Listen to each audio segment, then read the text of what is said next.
So, what does that all mean? It's all about balance. So you guys, by the end of today, we're going to have you get started. We're not going to actually shoot any videos with you, but we're going to have you, start to devise 3 that you might want to make. And so, and then just to start thinking about the kind of content that you can create. So, and when you do, it's about getting them out there, but also presenting yourself in the best light, because you have an audience, ultimately. That's who you're trying to connect with, potential customers or existing customers, and you want to take them to the next level. And so with that, you need to think about what they expect. If you were here yesterday, Dave talked about, doing finding out who your avatar is. You float out of your own head and go into your avatar's body, and think about exactly what they want to see. What information do they want? What's it going to take for them to trust you and to feel connected to your brand? And so, yeah, that's about finding that balance. And then as well, you might not have considered this, but use videos to promote yourself at all levels. You've got a new product coming out. You've just done an amazing wedding that you want to talk about. Anything like that, use it. If there's some great news, you just went traveling and you've just come back and you've just found out this amazing piece of information, make a video about it. It's a really powerful thing. Dave does it all the time. Pete does it all the time. It's it's a really powerful tool. Yeah, now back to you. I'll jump back in on this one. A couple of things there as well. When it comes to the quantity versus quality, especially when you're first getting started, just get out whatever you can. Just because it's that hurdle of getting over, just getting started. You need to start doing more video. And then as you can, just start to improve it as you go. So just get started. As far as the goal of today, I want to just make sure that we pre-frame this right, because if you aim at nothing, you're sure to hit.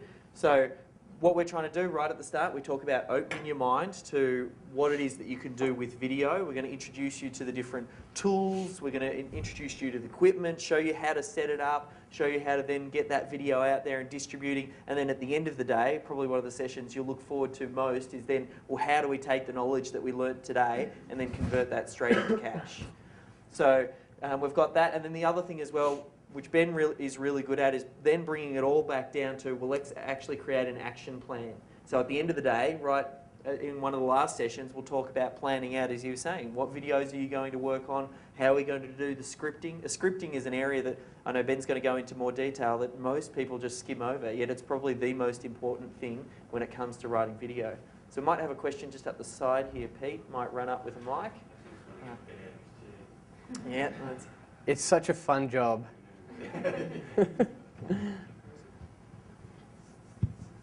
Dave, I was just wondering, what's your outcome when you're doing the videos? Is it a blend of branding yourself as a person and also selling the services that you offer?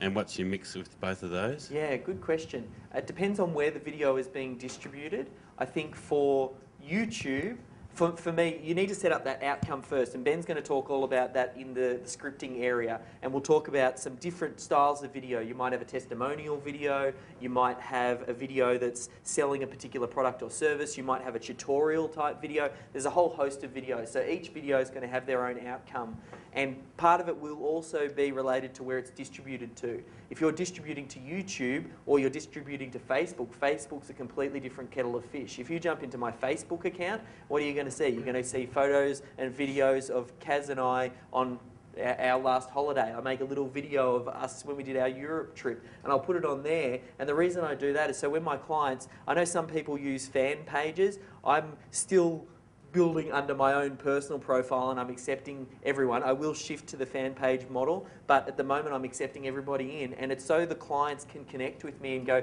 Dave's a real guy, Dave's out there, Dave's, my friends call it brand Dave. It's the brand that goes onto Facebook, and I put things there which make people be able to connect with me at a different level. So it depends on where the video is going. So good question. Yeah. Yeah, and I'll just add to that. One thing to remember is that every single company on Earth is made up of people. You know, it's people who are running these things. So whether you like Dave, he's an entrepreneur. He's talking about his products. He's the brand. even if you've got like the driest product, you know, if you're selling wheat biscuits or whatever it is, it doesn't matter. If you bring a face to it, then all of a sudden it changes it. It makes it more, like it brings that human connection, which is ultimately what you're trying to do. So yeah, so I think like regardless whether it's building a personal brand or for the company itself, being the face of it or being the voice behind it or whatever, will have a great impact.